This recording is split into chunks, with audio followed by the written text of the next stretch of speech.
Hey there, and welcome back to This Week in Magic Online Finance. I'm your host, Chaz Andres, and let's get started this week with the fact that I no longer have Lorthos' smiling tentacles behind me. Well, that's because I'm in the process of moving all the way from Wilmington, North Carolina to Denver, Colorado, my new home in the mountains, and Lorthos is packed away with all of my other fun magic prints, and hopefully he's not, eating them all or whatever it is an octopus does. But I am not out of North Carolina yet. And that's a problem because there's a massive hurricane bearing down on me at the moment. It's projected to make landfall later this week, about 10 miles away from my house. And just like in Magic, you do not want your opponent to have a good landfall trigger. And this one in particular comes with a lot of wind and high water and stuff that's gonna be hard to deal with. I mention this because there's probably going to be at least some weirdness with my videos over the next couple of weeks. Maybe it'll be Taryn delivering my analysis, or maybe I'll be broadcasting from somewhere different, but bear with me please. I will make sure to give you the most up-to-date financial advice I can every Monday morning, but it may be a little, different, and I'm going to make sure that I'm staying safe. But on to Magic news, and of course the big story of the week there is that Guilds of Ravnica previews begin today. We talked a little bit about the set last week, including the fact that the shocklands are back, and it's no surprise that Steam Vents dropped a bunch over the past week. It actually dropped below 6 tickets for the first time in a while before rebounding a little bit, and honestly, I think you should still hold off if you can. When Guilds of Ravnica actually hits the digital store shelves, that card is probably going to drop below 5, below even 4 tickets. So if you can wait, I would wait on that one. The other shocklands are low enough that if you need them now, you can buy in. Otherwise, you can wait on those ones too. Just to briefly touch on some of the other exciting cards in the set, I did want to say that I'm a big fan of Legion War Boss. And I know that pre-ordering isn't really a thing on MTGO, but I'm definitely buying the Goblin Rabble Master Redux hype, so I'm gonna wait and see where this one ends up during that first week of Guilds of Ravnica release. If the card is cheap enough, I'm definitely going to be buying in on that one. On the other hand, I feel like Ral Is It Viceroy and Underrealm Lich are more likely to be role players or non-factors than multi-deck staples. And non-staple standard cards are worse buys on MTGO than they are in paper because casual value is much less of a factor online, so the only cards I'll even consider buying in early on MTGO when a new set drops are cards that I'm fairly sure are going to be multi-deck 4 of staples. Let's move on to gaining ground, where the standard market was actually kind of bearish this week as we wait for Guilds of Ravnica to drop, and the biggest gainer was actually Firesong and Sunspeaker, the Buy a Box promo. It gained about a ticket from 4 up to 5, so what's going on here? Did someone actually discover a good deck for this in standard? Is this the next Nexus of Fate? Well, not quite. See, Firesong and Sunspeaker is not as powerful as Nexus of Fate, but it is a borderline constructed playable, and it's in Boros, and Boros is one of the guilds in Guilds of Ravnica. So people put 2 and 2 together and said, well, if it shows up in even one 5-0 league list, the price could go crazy. The FOMO people will be buying it out, and it could surge past 10 or even 20 tickets, just like Nexus of Fate did, because it was only released in treasure chests on MTGO, so there just aren't that many copies out there. And yeah, people like that strategy. It's not bad. It's also really risky because Firesong and Sunspeaker is not actually a very good card, so do you want to pay 5 tickets for a card that might drop down to 1 again because it's just not that good? That's up to you. This is a real lottery ticket. I'm not buying in, this is not the sort of thing I like, but the upside is pretty massive here, and the price is continuing to trend upwards, so go for that if you want.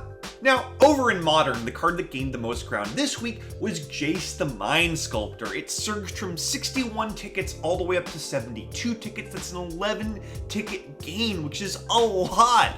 Now, of course, blue-white control is actually quite good right now, and Masters 25 probably didn't sell all that well on MTGO, so these are pretty real gains. The other thing that I really like about this price chart is it's been slow and steady for the past couple of weeks. It's not just a major spike that would tell me it was a buyout. So even though this looks like a really, really big gain, and it is, the way that the chart is shaped makes me think that this is very real.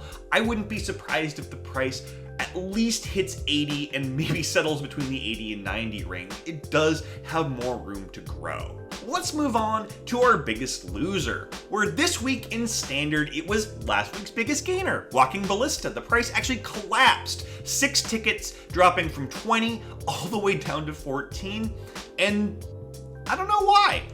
The gains last week weren't due to Standard play or rotation, it was all because of Modern. A couple of decks in Modern that are really good that require this card, and those decks are still just as good now. There's no reason this card should have dropped 6 tickets. So why did it drop?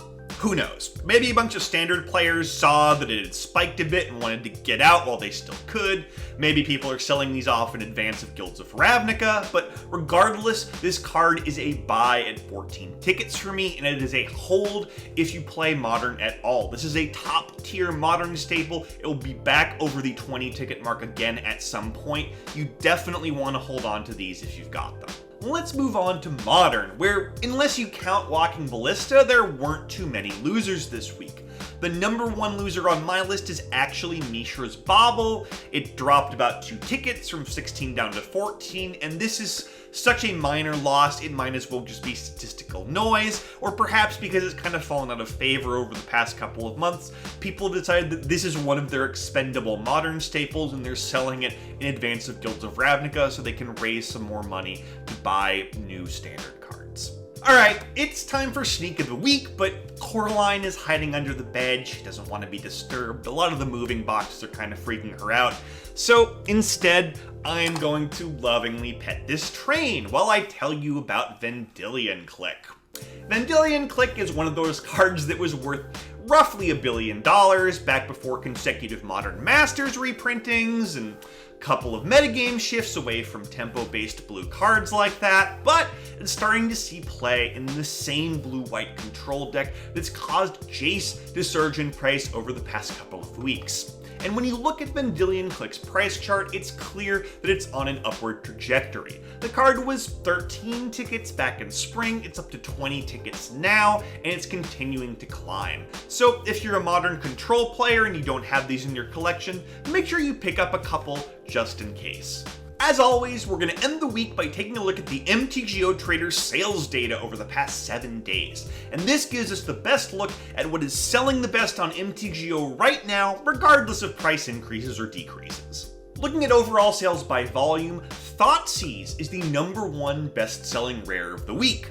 And this actually tracks with its price chart, which has been increasing for months. The Iconic Masters version of Thoughtseize was 6 tickets back in June, it's up to 11 tickets now, it's continuing to rise. They're not going to reprint this one anytime soon. So, just like Vendilion Click, make sure if you're a Modern player, you've got a set of Thoughtseizes in your long-term collection. Now, in terms of overall sales by price, Horizon Canopy was the #1 card in the game for the 2nd week running.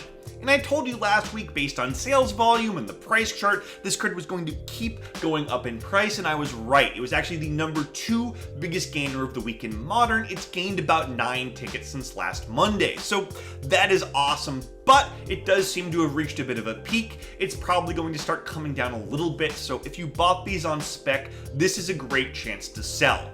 If not, if you need them for Modern, feel free to hold on to them. It still is one of the crucial cards in the format, and the underlying metrics look good, so expect this card to drop off a little bit, but not too much, over the next couple of days. That's all I got for you this week. Thank you so much for watching. Please join me next Monday morning in some way, shape, or form for another episode of This Week in Magic Online Finance. Thank you for watching the video. If you enjoyed the video, make sure to smash that like button. Subscribe to the channel for more awesome MTG content just like this. And make sure to tap the bell icon to be notified whenever a video is made live.